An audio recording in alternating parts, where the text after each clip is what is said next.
দক্ষিণ কেরানীগঞ্জ কোন্ডা ইউনিয়ন জাতীয়তাবাদী শ্রমিক দলের আয়োজনে ঈদ সামগ্রী বিতরণ ও রোজাদারদের মাঝে ইফতার আয়োজন করেন। দক্ষিণ কেরানীগঞ্জের কোন্ডা ইউনিয়ন পরিষদ নির্বাচনকে সামনে রেখে চেয়ারম্যান পদপ্রার্থী জহিরুল ইসলাম জনির উদ্যোগে এক ইফতার ও দোয়া মাহফিল অনুষ্ঠিত হয়েছে। পবিত্র মাহে রমজান উপলক্ষে আয়োজিত এই ইফতার মাহফিলটি বৃহস্পতিবার 12 মার্চ 2026 কোন্ডা ইউনিয়নের একটি মনোরম পরিবেশে অনুষ্ঠিত হয়।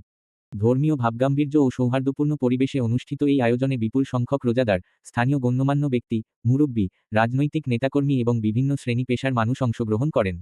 এই সময় 2000 পরিবারকে ঈদ সামগ্রী বিতরণ করেন ও 1200 রোজাদার ব্যক্তিদেরকে ইফতার করান জহিরুল ইসলাম জনি। অনুষ্ঠানে প্রধান অতিথি হিসেবে উপস্থিত ছিলেন ঢাকা 3 আসনের সংসদ সদস্য ও বিএনপির স্থায়ী কমিটির সদস্য বাবু গয়েশ্বর চন্দ্র রায়। তিনি তার বক্তব্যে পবিত্র মাহে রমজানের তাৎপর্য তুলে ধরে বলেন, রমজান হল আত্মশুদ্ধি, সংযম ও মানবতার শিক্ষা গ্রহণের মাস। তিনি সকলকে ঐক্যবদ্ধভাবে দেশ ও সমাজের কল্যাণে কাজ করার আহ্বান জানান। একই সাথে তিনি বলেন, এলাকার উন্নয়নের জন্য যোগ্য ও সৎ নেতৃত্ব অত্যন্ত গুরুত্বপূর্ণ। অনুষ্ঠানে বিশেষ অতিথি হিসেবে উপস্থিত ছিলেন দক্ষিণ কেরানীগঞ্জ থানা বিএনপির সভাপতি অ্যাডভোকেট নিপুণ রায় চৌধুরী। তিনি তার বক্তব্যে বলেন, কোন্ডা ইউনিয়নের উন্নয়ন ও জনগণের কল্যাণে যারা আন্তরিকভাবে কাজ করবে, জনগণ তাদেরকেই নির্বাচনে সমর্থন দেবে। তিনি আগামী ইউনিয়ন পরিষদ নির্বাচনকে সামনে রেখে সবাইকে ঐক্যবদ্ধভাবে কাজ করার আহ্বান জানান। ইফতার ও দোয়া মাহফিলে আরও উপস্থিত ছিলেন স্থানীয় বিএনপি ও অঙ্গ সংগঠনের নেতাকর্মী, সামাজিক ব্যক্তিত্ব, ব্যবসায়ী, শিক্ষিত সমাজের প্রতিনিধিসহ এলাকার অসংখ্য রোজাদার মুসল্লিন। ইফতারের পূর্বে দেশ, জাতীয় মুসলিম উম্মাহ শান্তি, সমৃদ্ধি ও কল্যাণ কামনা করে বিশেষ মোনাজাত করা হয়। অনুষ্ঠানের আয়োজক চেয়ারম্যান পদপ্রার্থী জহিরুল ইসলাম জনি তার বক্তব্যে বলেন, কোন্ডা ইউনিয়নের সার্বিক উন্নয়ন ও জনগণের কল্যাণে তিনি দীর্ঘদিন ধরে কাজ করে যাচ্ছেন এবং ভবিষ্যতেও এলাকার মানুষের পাশে থাকতে চান।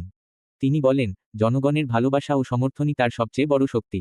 যদি এলাকাবাসী তাকে আসন্ন ইউনিয়ন পরিষদ নির্বাচনে চেয়ারম্যান হিসেবে নির্বাচিত করেন, তাহলে তিনি কোন্ডা ইউনিয়নকে একটি আধুনিক, উন্নত ও মডেল ইউনিয়ন হিসেবে গড়ে তুলতে সর্বোচ্চ চেষ্টা করবেন। এ সময় উপস্থিত এলাকাবাসী জানান, জহিরুল ইসলাম জনি একজন জনপ্রিয়, সৎ ও সমাজসেবামূলক কর্মকাণ্ডে সক্রিয় ব্যক্তি। দীর্ঘদিন ধরে তিনি এলাকার মানুষের সুখ দুঃখে পাশে দাঁড়িয়ে বিভিন্ন সামাজিক ও মানবিক কাজে অংশগ্রহণ করে আসছেন। তাই আগামী ইউনিয়ন পরিষদ নির্বাচনে তাকে চেয়ারম্যান হিসেবে দেখতে চায় বলে অনেকেই মত প্রকাশ করেন। ইফতার শেষে দেশ, জাতীয় ও এলাকার সার্বিক মঙ্গল কামনা করে বিশেষ দোয়া ও মোনাজাতের মাধ্যমে অনুষ্ঠানের সমাপ্তি ঘোষণা করা হয়। এই আয়োজনটি থেকে আপনারা সাধারণ মানুষের মাঝে কি বার্তা দিতে চাচ্ছেন? আমরা সাধারণ মানুষের মাঝে এই বার্তা দিব যে বিগত ফেসিস্ট সরকার 17 বছর ক্ষমতায় ছিল, সাধারণ মানুষ কিছুই পায়নি।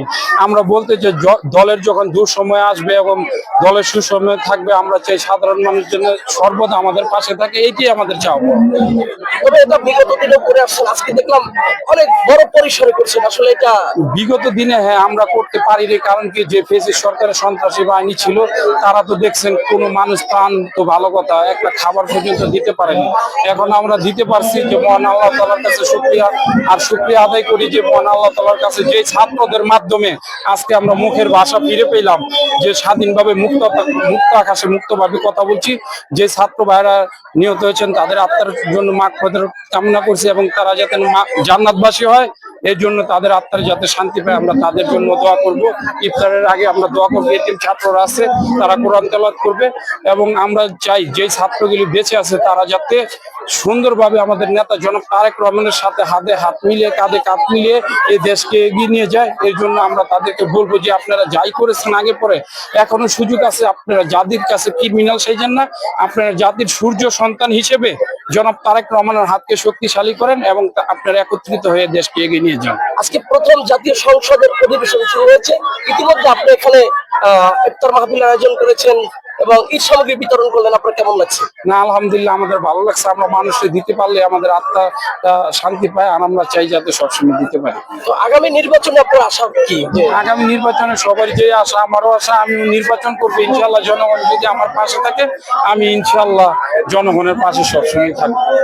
জনগণের কাছে আপনার চাওয়া পাওয়ার কিছু নেই? আমার চাওয়া পাওয়ার কিছু নেই। আমার চাওয়া পাওয়া একটাই, জনগণ তাদের নিজের ভোট নিজে দিবে, যাকে খুশি তাকে দিবে, কিন্তু দেওয়ার আগে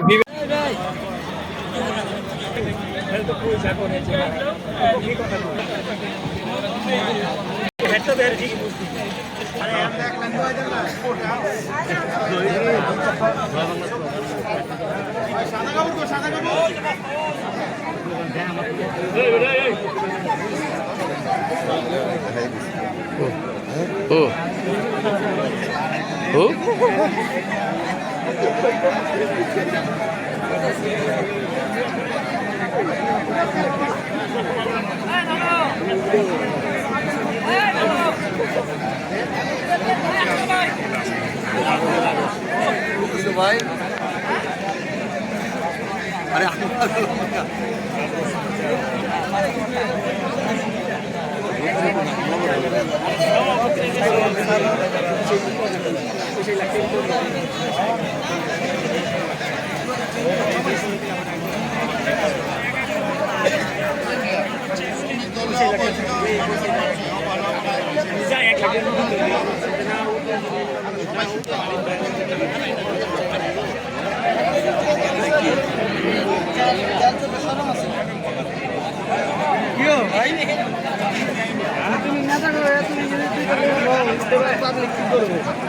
পাবলিক কোথায় আমি আবদার করবো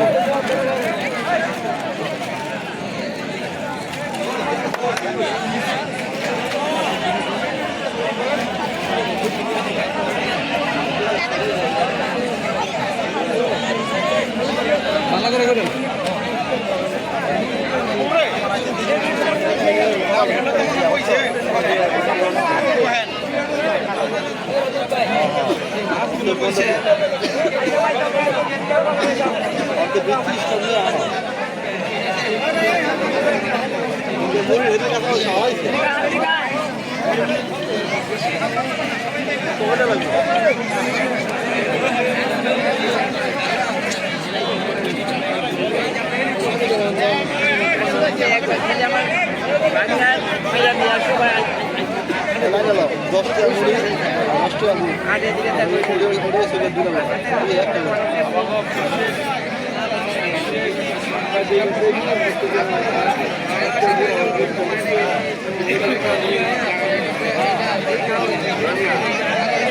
জমি